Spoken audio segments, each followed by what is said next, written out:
대형병원 응급실을 찾을 일이 있다면 이런 점을 눈여겨볼 필요가 있겠습니다.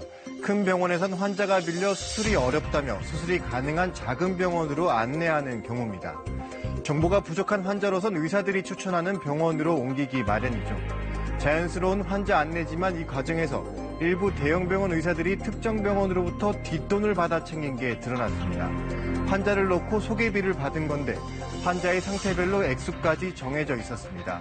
아픈 환자를 놓고 뒷돈을 주고받은 병원과 의사들 사이의 은밀한 거래를 따라가 보겠습니다. 서울의 한 정형외과 전문병원으로 경찰이 들이닥칩니다. 경찰이 압수해왔는데요.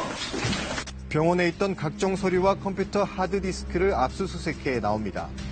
제약회사 대표로부터 우리 제약회사 의약품을 받아주십시오. 그 부탁을 받고 실제 또 의약품이 계속 이 병원에 납품이 됐고 처방이 됐고 그 대가로 현금으로 2억 원을 받은 겁니다.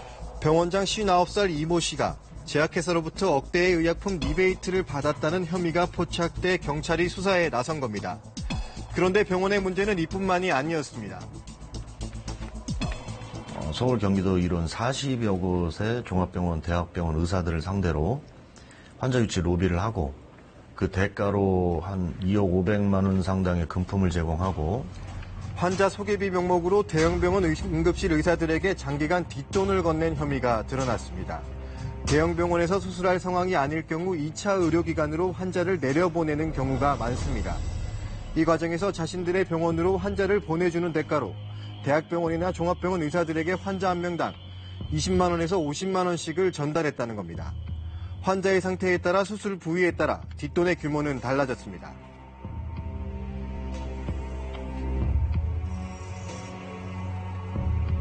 뇌대부 골절 50만 원, 그다음에 뭐 다른 부위 골절 40만 원, 그 부위 상태마다 뭐 이렇게 정해진 거죠.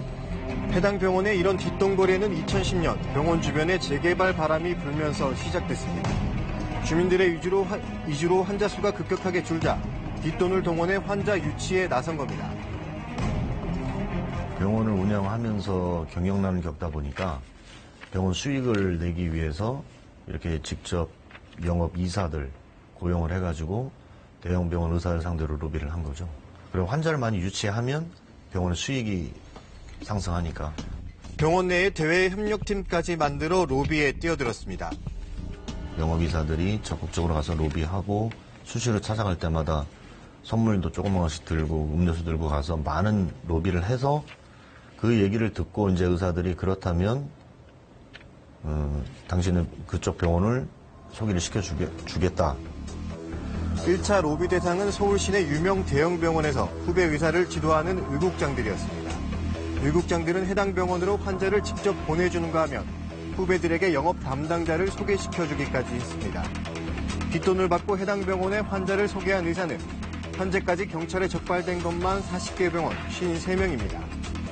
해당 병원은 2011년부터 지난해 10월까지 1,200명의 환자를 이런 뒷돈 거래로 유치했고 의사들에게 모두 2억 원이 넘는 돈이 건네졌습니다. 영업사원과 의사들의 대화에선 이런 뒷돈이 관행처럼 굳어져 있음을 알 수 있습니다.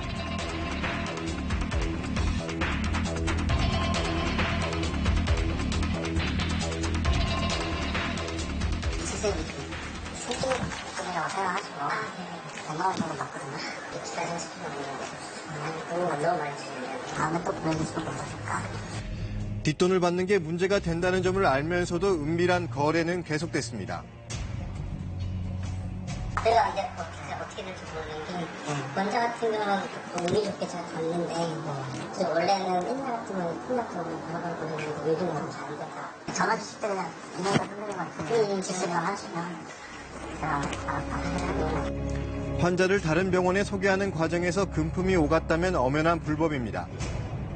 환자를 소개했던 유인이라든가 이를 사주하는 거에 대해서 금품을 받고 그렇게 하는 거에 대해서 의료법에서 금지하고 있습니다. 지난해 해당 병원에서 수술을 한 이모 씨도 처음에는 대학병원으로 갔습니다.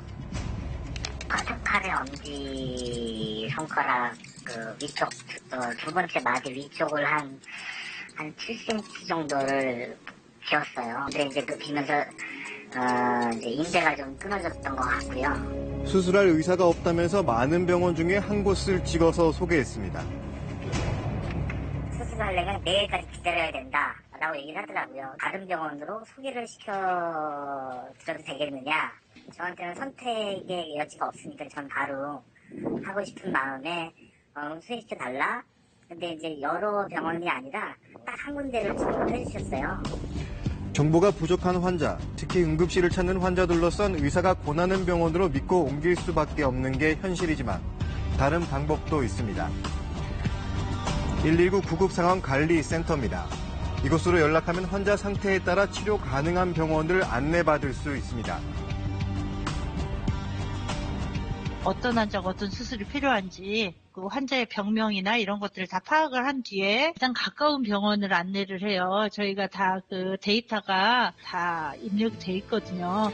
경찰은 환자 소개를 대가로 한 이런 뒷돈 관행이 더 있을 것으로 보고 수사를 확대하고 있습니다.